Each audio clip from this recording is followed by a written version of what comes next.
ইনশাআল্লাহ কেউ বেকার থাকবে না, প্রতিটা মানুষের একটা গাড়ি হবে, বাড়ি হবে, এবং সবার আগামী 1 বছরের মধ্যে কোটিপতি হবে ইনশাআল্লাহ।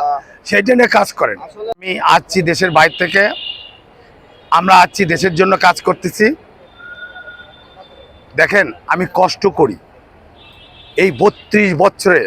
আমি বর্তমান সরকারের কাছে একটাই অনুরোধ, আমার মেধা, দক্ষতা, পরিপক্কতাকে কাজে লাগাক। আমি ভলেন্টারি হেল্প করব। অন্য উপদেষ্টা পয়সা নেয় না, মাস গেলে আমার পয়সাও লাগবে না, বিনা পয়সা আমি এই দেশকে 3 মাস সেবা দেব। আমি ইউএসএতে থাকি, অস্টিন টেক্সাসে। এই বর্তমান সরকার প্রধান আছে না, উনিও আমাকে ভালোভাবে চেনে। আমার সঙ্গে বসে একই টেবিলে 2.5 ঘন্টা বসে কথা হয়েছে, খাওয়া দাওয়া হয়েছে। উনি যদি আমাকে দেখে উনি চিনতে পারবেন। ডক্টর ইউনূস সাহেব is a such a nice gentleman, উনি আমাকে চেনে। নর্থ বেঙ্গলের রংপুর, পীরগঞ্জ। আমি আমি আবার শেষবারের মতো একটাই অনুরোধ করব, আপনারা এই যা তরুণ যারা আছেন, আমাকে বলে উদ্যোক্তা তৈরি কারিগর, তারুণ্যের অহংকার নর্থ বেঙ্গলের। একটাই অনুরোধ আপনাদের প্রতি, এই তরুণদের প্রতি, আপনারা সবাই ছোট্ট দিয়ে শুরু করেন। ফজরের নামাজ পড়েন, খালি ফজরের নামাজটা শুরু করেন। নামাজ পড়ে 10 মিনিট নিজের সাথে কথা বলবেন, 1 মিনিট লিখবেন। ওই কাগজটা পকেটে রাখেন, ওই কাগজটা পকেটে রাখে কাজ করতে থাকেন। দুপুরে লাঞ্চের পর চিন্তা করবেন, আমি তো নিজের সাথেই ফজরের নামাজে প্রমিস করছি যে আমি আজকে কি করব।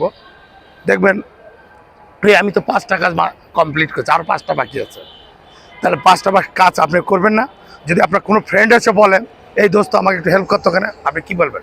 দোস্ত আমি তো আজকে আমার কাজটাই শেষ করতে পারি না, কালকে করে দেবো। দেখছেন ব্যাপারটা? এই ফজরের নামাজের কত বারাকা। অথবা অন্য ধর্মের যারা তারা পূজা করেন, পূজার পরে এই চিন্তাটাই করেন। আমার কথাটা বুঝতে পারছেন? আমার কনসেপ্টগুলো আপনার ভালো লাগতেছে না খারাপ বলেন? কারো প্রশ্ন আছে please? You guys are most welcome to ask me any question please. হ্যাঁ বলেন। শেষ বার্তায় তো আমাদের ইয়াং জেনারেশনের প্রতি, শোনেন, এই দেশের মাটিতে সোয়েল, যেটা এই যে আমাদের সোয়েল, এটা এত পাওয়ারফুল, সারা পৃথিবীতে এত সুন্দর সোয়েল আর নাই। যেখানে একটা পাখি আছে না, পাখি যে থ্রো আপ করে সেখানে একটা গাছ জন্মায়, ঠিক না ঠিক? তাহলে আমাদের বাড়ির দেওয়ালে যাদের জমি নাই, সেখানেও তারা সবজি আবাদ করতে পারে, তার সমস্যাগুলো মিটাতে পারে। বললাম না, লবণ তেল আর চিকিৎসা কিছু। আমি তো বললাম লাস্ট কথাই, ছোট্টদের শুরু করেন, কারো কাছে